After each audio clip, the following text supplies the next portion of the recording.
Have concluded our shade meeting, and we are going to start matters by the public. Commissioner Weiss, do you mind calling out cards? Thank you. If you will, I'm going to call out a few names, and if you can make your way to the lecterns on both sides of the chambers, that would help facilitate this. We have Cynthia Briggs, Mr. David Loudon, Christy Freeman, Jeffrey Mogerman, MD, and Natalie Frazier and Linda Smith.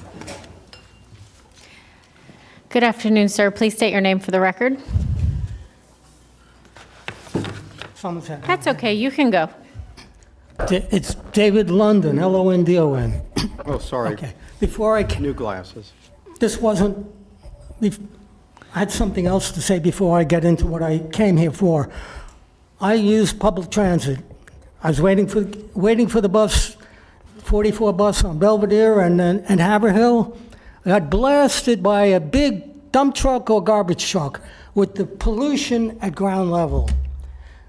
It's really bad news because I have medical issues with that. Then as I got to the intermodal, as I'm walking to get to the tracks to go walk here, even with the security guard there, someone's doing their marijuana thing.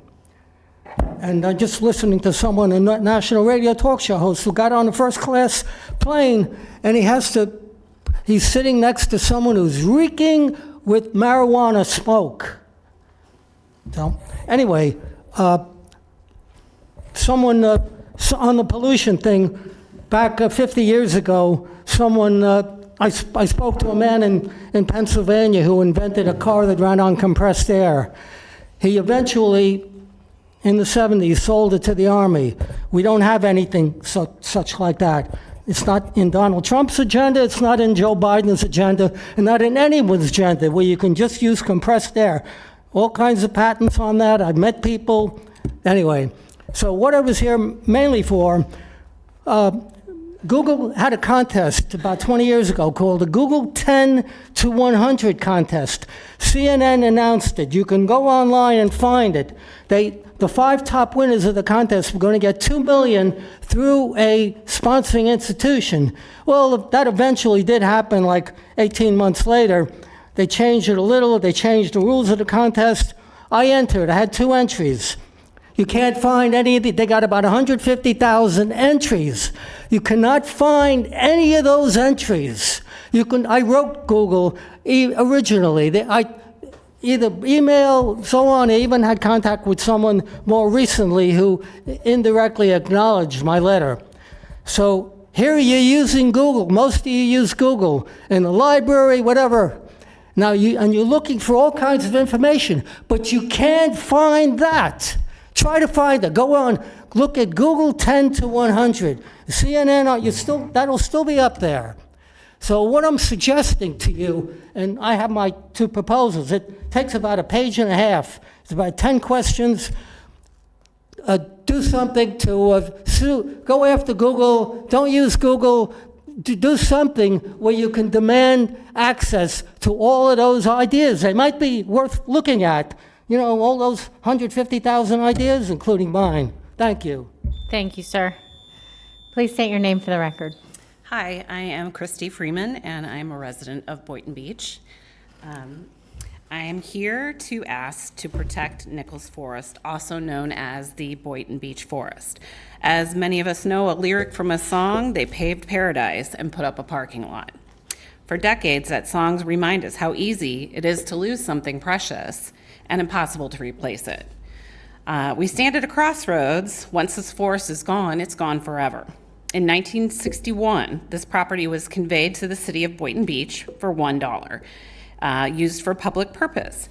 I believe preserving this forest for current and future generations is exactly the kind of public purpose that it was intended for.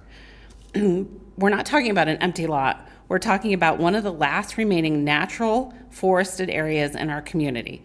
It provides a wildlife habitat, helps absorb storm water, improves air quality and reduces heat, and gives residents a connection to nature that cannot be recreated with landscaping or development around. A developer may see acreage. We see a living ecosystem. A developer or the city of Boynton may see financial opportunity. We see a community asset. A developer may offer $1 million today, but what is the value of a mature forest once it's destroyed? What is the value of clean air, the wildlife habitat, the green open space for our children, our grandchildren, my grandchildren? Those things cannot be brought back. The question before you is not simply, what is the land worth? The question is, what kind of legacy do we want to leave? What will our future generations say about the commission that protected Boynton Beach's last forest? Or will they say they knew what was special and they did something about it? Please choose preservation. It's an honor. Please honor the public purpose of this land. Please protect Nichols Forest. I'm going to pause your time. This is in the city of Boynton Beach? Yes, ma'am. I just want to make sure you know that's not our jurisdiction. Correct. We would have no say, zero, over what they do with that forest. Are you aware of that? I am. There's a lot of little loopholes in it, so I just. Please inform me. Do you know of a loophole that I'm unaware of, because home rule gives them total authority over that?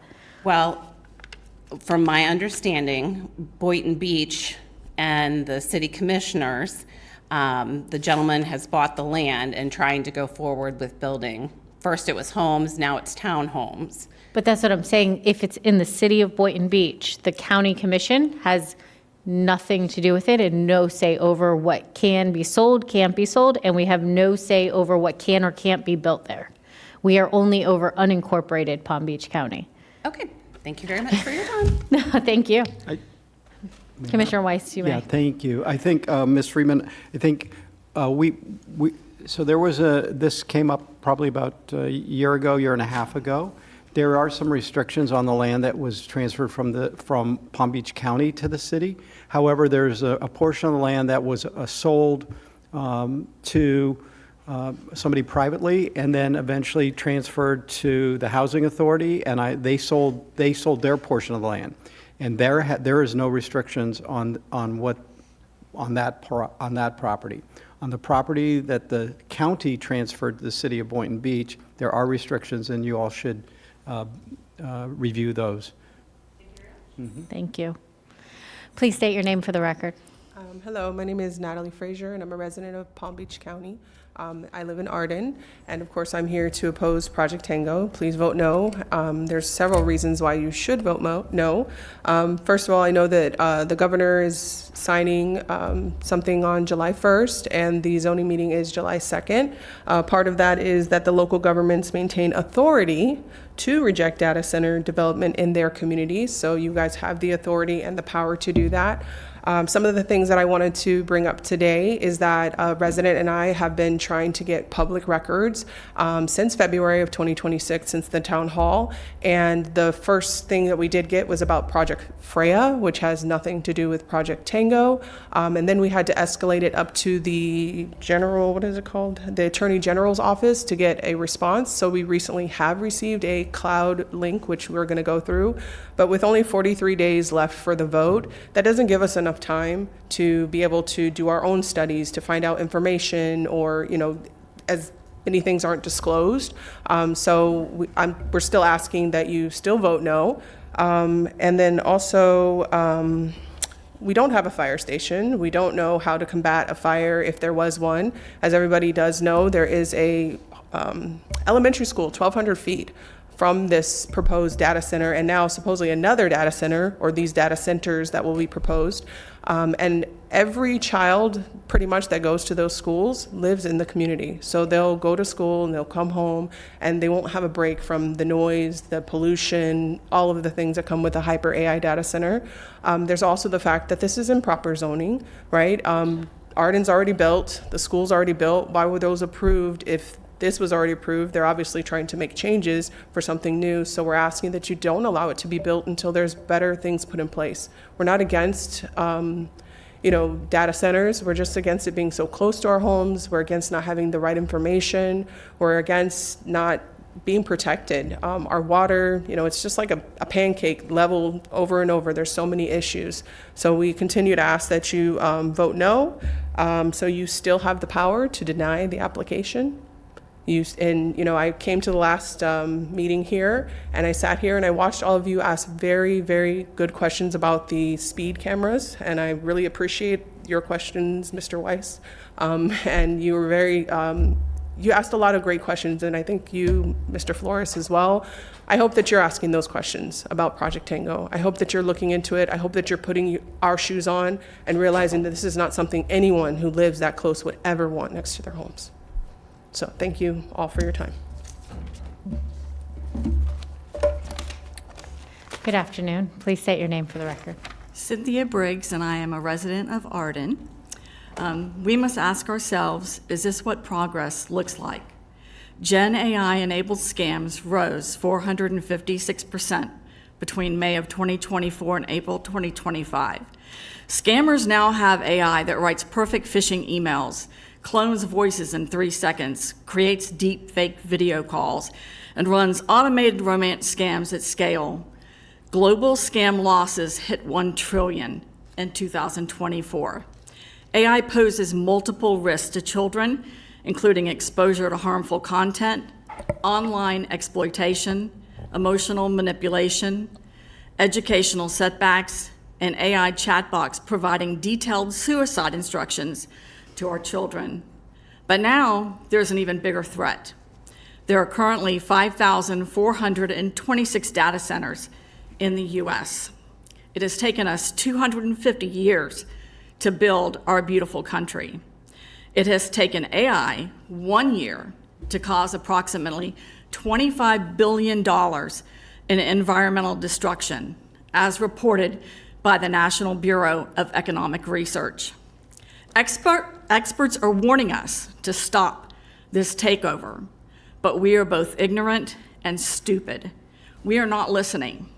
And in the end, the cost to us will be astronomical and the damage done to our country, catastrophic. The water issue alone should be setting off alarm bells. AI systems consumed an estimated 312 to 764 billion liters of water in 2025. This volume is roughly equivalent to the entire annual global consumption. Let that sink in. Their rapid expansion threatens freshwater supplies.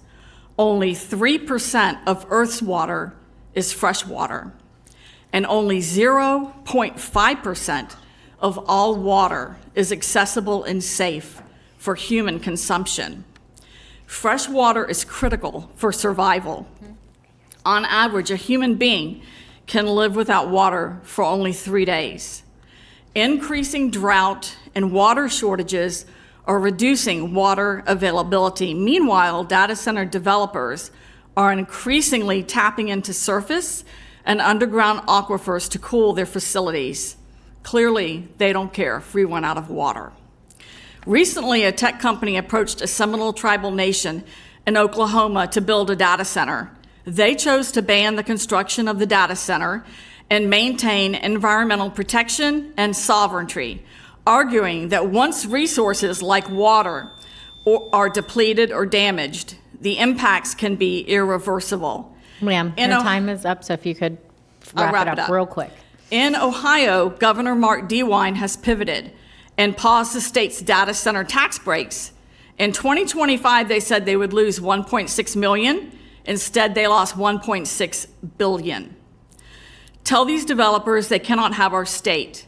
Moving forward, our #1 priority must be to preserve our wetlands, water systems, wildlife habitats, and to defend our rural communities from overdevelopment. Ma'am, thank you. Have a good one. Thank you. Please state your name for the record. Good afternoon. I am Jeff Mogerman, and I'm an orthopedic surgeon. We reside in the Fox Trail development in Loxahatchee. And so, I recently officially retired, but I'm still working part-time. And my wife Suzanne and I are deeply concerned regarding the well-being of Wellington and Loxahatchee in particular For 25 years, we had a seasonal home in Wellington, moving our horses back and forth for the previous 25 years. And then 5 years ago, moved to a larger horse farm in Loxahatchee and made that our permanent home 5 years ago. It is paradise. And I'm sure that the 200 other property owners in the Fox Trail development and the 2,200 property owners in Arden feel the same way. We are not intrinsically against data centers whatsoever.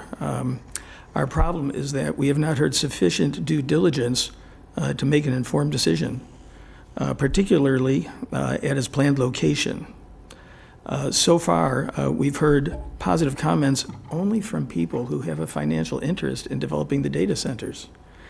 We've heard numerous negative comments from homeowners like ourselves who obviously have heard nightmare scenarios, particularly involving a permanent hum that travels for miles around the data centers. We've heard problems regarding heat domes that raise the temperature 10 to 15 degrees. If it's already going to be 95, that would take things to 110 degrees, pretty serious. And there's contamination of the aquifer. So, in summary, we feel we really need a presentation by an objective expert or two regarding the environmental effects of data centers. Our problem is that the location, frankly, looks horrible. The hum, the heat, water pollution, these can permanently ruin our lifestyle. Plummeting property values are distressing. Also, our electric bill currently runs $1,400 a month, and we are additionally concerned regarding increasing FPL bills resulting from stress on the grid. We respectfully insist that you vote the will of the people on this issue and vote no on Tango at its present location. Lastly, there's a company called Anthropic and others discussing already working models of data centers, ocean floating, cooling down from ocean water, making their own power from ocean waves, which is infinite. Thank you very much. I'd be glad to answer any questions that anyone may have. Not seeing any. Thank you, sir. Thank you. Linda Smith, followed by Gail Ladd, and that will be our last card. Good afternoon. Good afternoon. Linda Smith, Jupiter, Florida, representing Sierra Club Loxahatchee Group. Continuing my minute and a half from the last May matters by the public.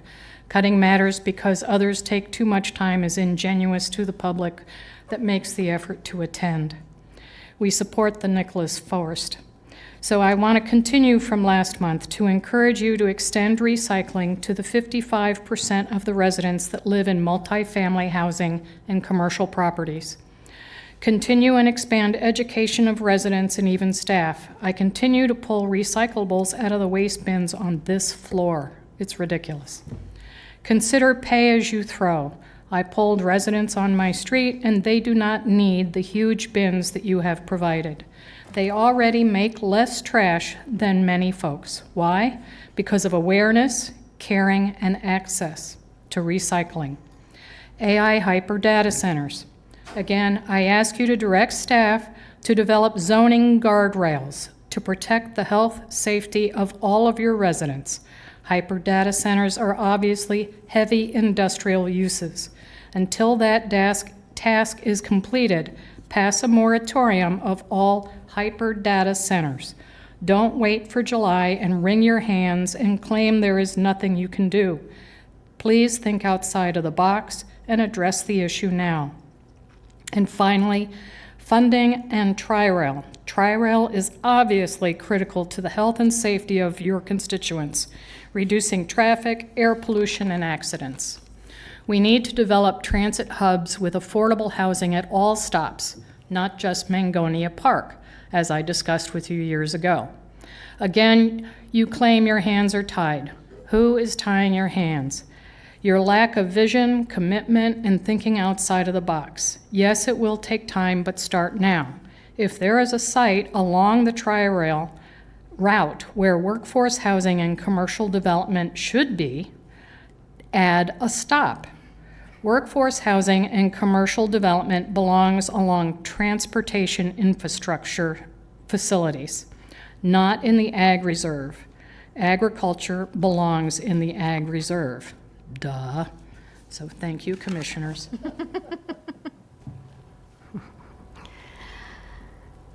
Good afternoon. I'm Gail Ladd from Jupiter. I'm also a member of the Sierra Club. At a risk of being repetitive, I know it's always a good thing to hear things more than once. Data centers are getting a lot of noise in the media and online these days. As a matter of fact, that's one of the issues, noise. Around-the-clock noise from cooling systems, backup generators. There are homes and schools just over a canal away across from where Project Tango is being considered. Another issue is the use of water for cooling. Florida is surrounded by water. We turn on the tap, we're able to readily use it, but at this time, we are all experiencing a drought. Our local water supplies are being threatened by less water replenishing and more population, and now more possible data centers, such as the one named Project Tango, a large data center planned next to the Arden community, which may possibly use thousands of gallons of water daily. A question here is, can that water be recycled by the data center? If that's the plan, data centers should be required to minimize their footprint through modern treatment and reuse strategies rather than defaulting to potable water supplies. Data centers also use high electrical consumption. That cost should not be passed on to local communities, but paid for by the data center. And then there's the question of transparency. All the plans should be out in the open with names of developers and what they plan to do. Did the developers of Arden or the realtors know or share with the prospective buyers that a large warehouse site was so close? It was okayed in 2016 as zoned as light industrial. The Project Tango site seems quite large and heavy industrial. Project Tango is not just warehouses. It will be running 24/7 with its noise, health concerns, and electricity use. That does not, I do not believe, qualify as light industrial. A solution may be the change of zoning, not optimal choice, or perhaps a moratorium for a year until this plan can be researched more carefully. July 15th will be the day. Vote to pause Project Tango. On another note, you can remember, I'm sure, that the county established a recycling program years ago. As an educator, I remember teaching my students the benefits of refuse, reduce, reuse, recycle. We had charts, projects. The schools still show recycled objects, piggy banks, wind chimes. The county gives out bins for each homeowner, yellow and blue. But what about many condos or commercial businesses or restaurants that do not recycle? What about composting? Let's half our refuse. Thank you. That will conclude matters by the public. We're adjourned.